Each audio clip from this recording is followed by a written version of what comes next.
Just curious, how far in advance did you know that JD wouldn't be available tonight? And then just how difficult is it to navigate a game without a player like that? Yeah, I mean, we knew coming, right out of the Christmas break. We found out then and waited another day to be sure. Yeah, I mean, he's plus 144 for the season.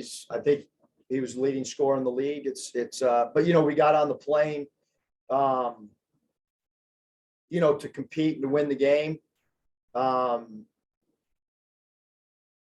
We were down bodies, but we're not excuse makers, and we're not gonna not go play a game because of if we have enough bodies to go play, I'm going to play. That's how I was raised. We're not gonna, figure out a way not to get on the plane. We're gonna get on the plane and play as long as we got enough bodies and they'll let us go. And so that's our obligation, and that's what we did. And we lost the game. We got outplayed. And then I guess, the first half, it was a 2-point game at halftime, seemed pretty good defensively, and you won the battle on the glass there. I guess what did you see that changed there in the second half that kind of turned things around? Yeah, Curtis, I mean, we have to, as a group, this team has to figure out, that you really have to play extremely hard against good teams for 40 minutes. And you've got to have a competitive nature about yourself that if another team makes a run, you've got to be able to counter that run. And I brought that up several times. And so as a coaching staff, we've got to continue to teach but we had a free throw violation, and so, I mean, there's just a lot of little areas that we got to get a lot better at. And we got to coach to the best of our ability. And we got outplayed tonight. I don't know what else to say. Bob. Eric, you guys had 17 turnovers. That's obviously high for you guys. Do you attribute that more to their defense? You're struggling on offense, or what do you? And how big an impact did that have on the game? They outscored you by quite a bit in points off turnovers. Yeah, Bob. I think the extra possession game, when you look at 17 turnovers, and you look at the points off turnovers and our points off turnovers, then you add in the offensive rebounding.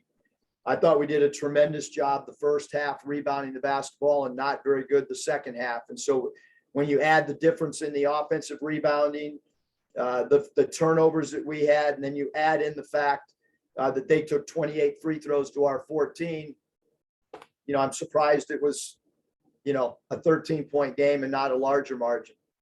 And then Kamani, how far in advance did you suspend him? And I know he played well off the bench the last game. How do you think maybe not having him as well, impacted? Yeah, I'm not going to comment. I know Mike put out a release, and that's where it is. Okay. You guys don't play again for 6 days. Is that good, or is that bad, or is that just the way it is? Or kind of how do you look at the team moving forward? Because obviously this is just the first conference game. Yeah, I mean, we've got to continue to coach and continue to fight and scrap, and we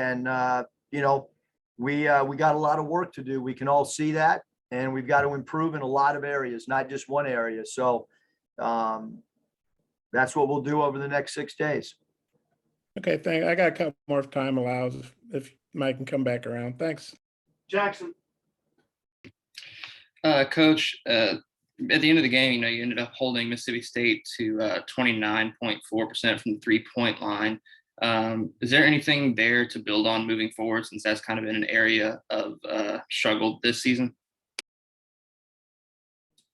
I mean, I guess, that's appreciate the positive outlook on it. I mean, we did good holding them to, they're not a high volume 3-point shooting team. And, I guess statistically we did a good job defending the 3-point line. Scotty. Yeah, Coach, what did you say from Tolu Smith that made him effective?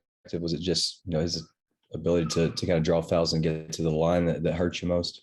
Yeah, I mean, 10 FTAs, he establishes really good post position. He's an excellent offensive rebounder. He's been out for him. So sometimes when a guy, gets his legs a little bit fresher than maybe some guys that have played, he's a phenomenal interior player. He's an excellent offensive rebounder, and he did a great job of sealing and ducking in and being physical. It's good for our guys to watch that as well, because he does a great job of eating up space on the interior, whether it's right block or left block. And I think he's one of the best back to the basket players in the SEC.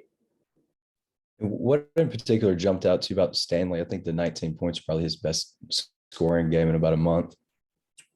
Yeah, I thought he really scored the ball. He shot the ball with great confidence. Randy?